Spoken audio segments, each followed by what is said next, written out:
Good morning and welcome to Sunday Club at Home.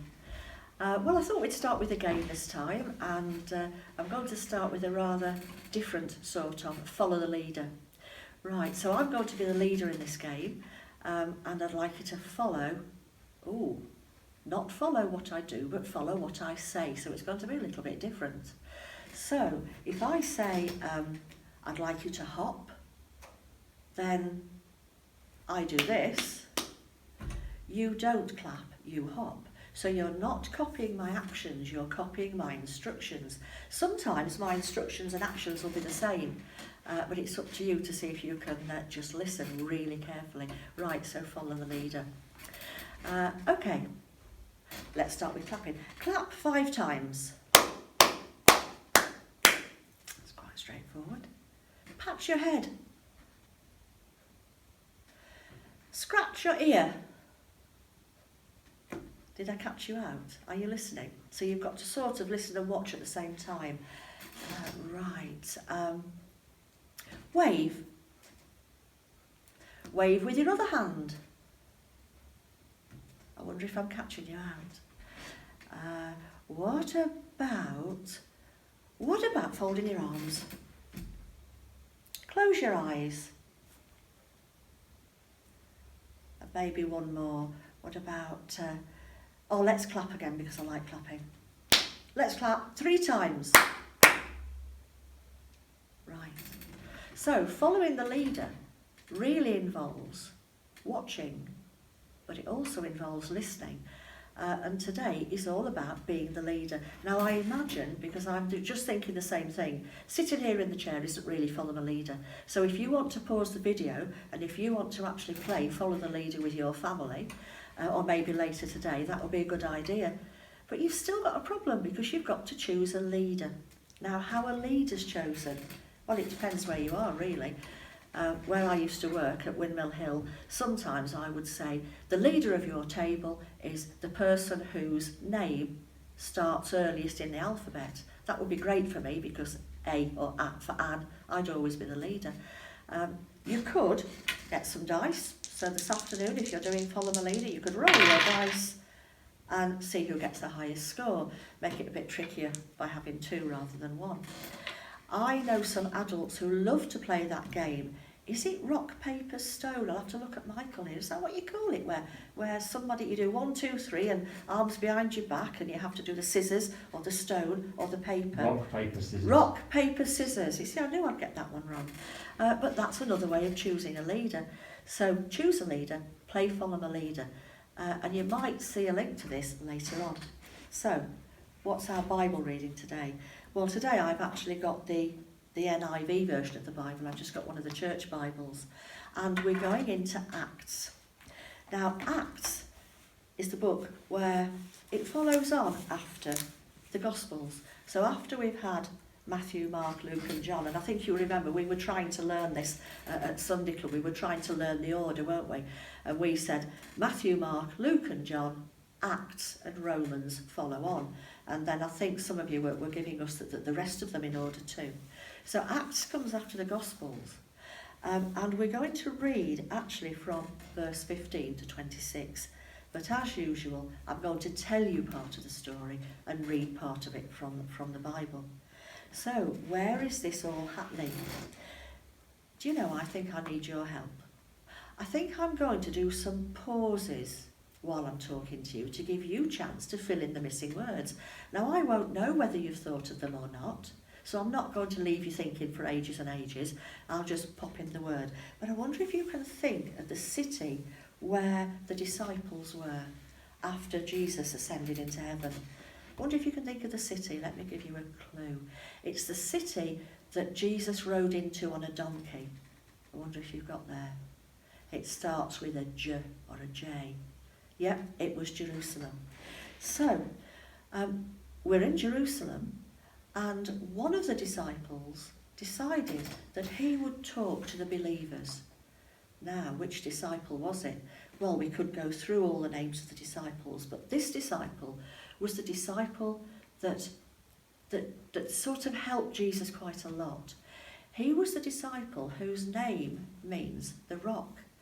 And he was the one who actually betrayed Jesus. He actually said he didn't know Jesus earlier on in the Easter story. So I wonder if you've got there yet. Yes, it was Peter. So I want you to imagine that Peter, he thought of himself as being the leader at that time of the disciples, and he wanted to speak to the other believers because they had a bit of a problem. How many disciples were there originally? Yeah, there were 12. But how many disciples were there now? There were only 11. Why? Peter, in verse 15, it says that he stood up among the believers, and there were about 120. That's quite a lot of people to talk in front of. I know when we stand up in the classroom at school, we're talking in front of about 30, but just imagine having to talk to 120. And he told them about another disciple. He told them about the disciple who actually really betrayed Jesus. Do you remember the name of that disciple? The one who he actually had to go and show the people who arrested Jesus who Jesus was. And I believe he went up and he actually kissed Jesus on the cheek. And that was before Jesus was arrested. Yeah, I think you're probably there. His name was Judas. So, Judas, he betrayed Jesus. Jesus died, and in verse 18 it tells us that he got a reward, and his reward was a bag of gold. And verses 18, 19 tell us that with that gold he bought a field, and he died there. Now, Peter then decided that really they needed another disciple to take Judas's place. And this is where I'm going to read from. Because verse 20 says, "For," said Peter, "it is written in the book of Psalms, may another take his place of leadership. Therefore it's necessary to choose one of the men who've been with us." Well, let's think about that. Where are the Psalms? I don't need to ask, do I? Old Testament or New Testament? Yeah, the Psalms are in the Old Testament. So in the Old Testament, it actually gave us an idea that there would have to be another chosen disciple. So I wonder how they were going to do it. Were they going to roll dice? Well, Peter said, it's necessary to choose a man who has been with us since the beginning. And I think I'll find you the quote for that. Yeah, verse 21 it says, it's necessary to choose one of the men who have been with us all the whole time Jesus was. And he must be someone who can actually not just remember Jesus, but be able to give the message of Jesus to others. So they looked at all the possibilities and they thought, well, this person, he was with Jesus, but, well, actually, he's not really very good at giving the message of Jesus, giving the message of Christianity, so we won't choose him. And then they found someone else who was a great speaker, but he wasn't actually there with Jesus. He didn't see Jesus. So how could he become part of the disciples? Anyway, in the end, they whittled it down to 2. And they whittled it down to Matthias and I can't pronounce that, Barsabbas. How would they choose? Well, how did you choose? Again, did they choose rolling dice? Did they do, what was that game again, Michael? Rock, paper, scissors? No. Of all the things they could have done, what they did was they prayed. And in verse 24 it says, they prayed, Lord, you know everyone's heart. Show us which of these 2 you've chosen. Show us which one you've chosen to take over from Judas. And what they did then, they actually cast lots, which was a bit like dice. They're little pebbles, and they threw the pebbles, but actually God had already told them it would be Matthias. So Matthias took over Judas's place, and he became the 12th disciple. Well, let's think again about how Matthias was chosen as the 12th disciple. They didn't do all of those wonderful things that we would do to choose a leader. They prayed. And Peter said in verse 24 that God knows everyone's heart. So one of the things I think we've got to really take away from this morning is that prayer is so important. Now, when we're at Sunday Club in Newton Hall, which I'm sure we will be back to our little room upstairs soon, we have used a number of different things to pray, because praying not only means talking to Jesus, it means listening to Jesus, if Jesus wants to tell us things too. So I've just brought a few odds and ends here just to remind us how we can pray. Yes, of course, we can just sit and we can talk to Jesus, that's fine. But sometimes we want to make it a bit more fun, and perhaps involve the rest of the family. So, as I say, we could sit and we could have our candle, and this is the candle that we usually use in the room, so it's still looking a bit scruffy. And we use a candle to remind ourselves that Jesus is the light of the world. So, with our adults, we could pray around a candle. How many times have we done these prayers? The teaspoon prayers. Thank you, sorry, and please. Last month, we revisited something we'd done before, and you're going to be really impressed. I haven't yet eaten the jelly tots from last month. They're still in the packet, and that's because I haven't seen my grandchildren yet. So as soon as I get to see Leah and Noah, those will disappear. So we can make prayer into a game with Skittles. I think we did it with jelly beans when we were at Newton Hall. But there are a couple that we haven't done for a while. Now, one of them is having a prayer walk. Now, having a prayer walk, you can do a prayer walk in a lot of different ways, but the way I like to do a prayer walk is to have a piece of paper. Now, I'm going to see if you can actually see that I've put a piece of double-sided tape on there, and I can peel off my backing of my double-sided tape, and I've got the down piece of a cross. And then I can put another piece of double-sided tape on. I think you've probably done these at some craft mornings sometimes, because we've sometimes had these as Easter activities. I know that Ruth has quite often sat with a bunch of flowers, and you've put them onto a cross. So by putting a second piece on and then peeling that off, oh, it's all coming off. Here we go. There we go. We now have a cross of double-sided tape. So we could go out for a walk and collect things to stick onto our cross. You don't need to pray with everything you pick up, but you might find a leaf. You could stick a leaf on, or a couple of petals, or maybe some grass or a feather, anything that you find. And as you're walking around, as you're sticking them on the cross, you could be saying a prayer, a thank you prayer for the animals, a thank you prayer for God's creation. Or it might just be something that's on your mind, on your heart. And at the end of your walk, obviously this would be with adults, you would have something that you could perhaps put up in your bedroom if you're allowed, or maybe on the fridge. Another idea that I don't think we've done for a long time is finding a pebble. Now, I think this is a pretty small pebble to think about. I don't know whether Michael can even actually see it. But you can have a pebble. And I remember one of our friends, well, Lindsay, told me about using a pebble, and I thought, how strange. But it's something I found really useful, because with your pebble, you can actually decorate it. You could write one word on it, like love, or trust, or faith. Or you could, if you've got a larger pebble, which I was hoping to find in the garden this morning, you could actually colour it, you could paint it. And that would be your prayer stone. You could put it where you can find it easily. It might be in, I used to have one in my handbag. So every time I went in my handbag for my tissue or for a lipstick or something, I'd remember God. And then I could do sending up arrow prayers. And I think that's the last type of prayer I'm going to talk about, because arrow prayers are the ones where we just send up a, please God, please will you think about my friend today who's got to go to the doctors. And that's it. You don't need to say an awful lot. So prayer is very, very important. And we need to remember that that's what Peter told everyone in verse 24. He said, God knows everyone's heart. So we pray to him, and he knows what's in our heart. And sometimes we don't actually have to say the words, because his Holy Spirit inside us will actually let God know what our prayers are.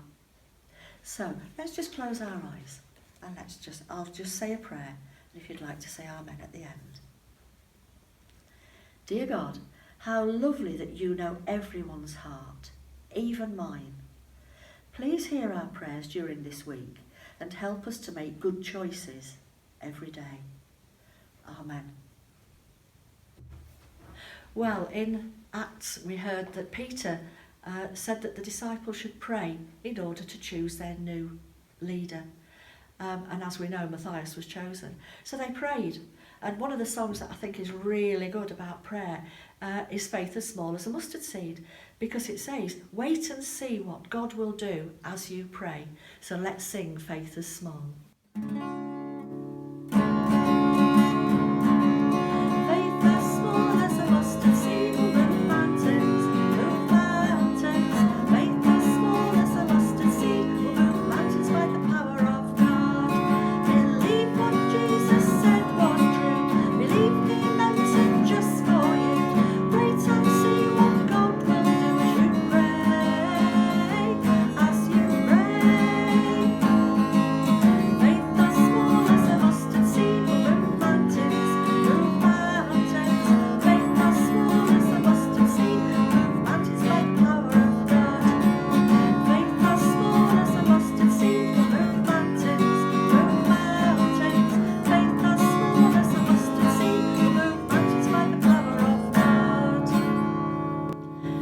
Wait and see what God will do as you pray. I think, while I've got my guitar out, I think we need to sing Who's the King of the Jungle, because I always think that that one just reminds us that God is our King. Who's the King of the Jungle?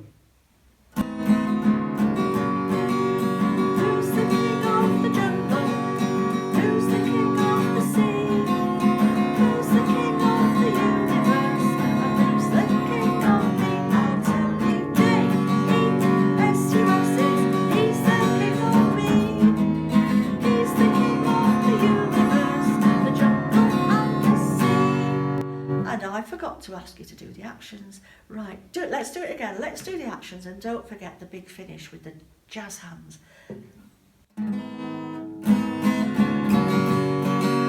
Who's the King of the jungle? Who's the King of the sea? Who's the King of the universe? And who's the King of me? I'll tell you, J-E-S-U-S-E. He's the King of me. He's the King of the universe, the jungle and the sea.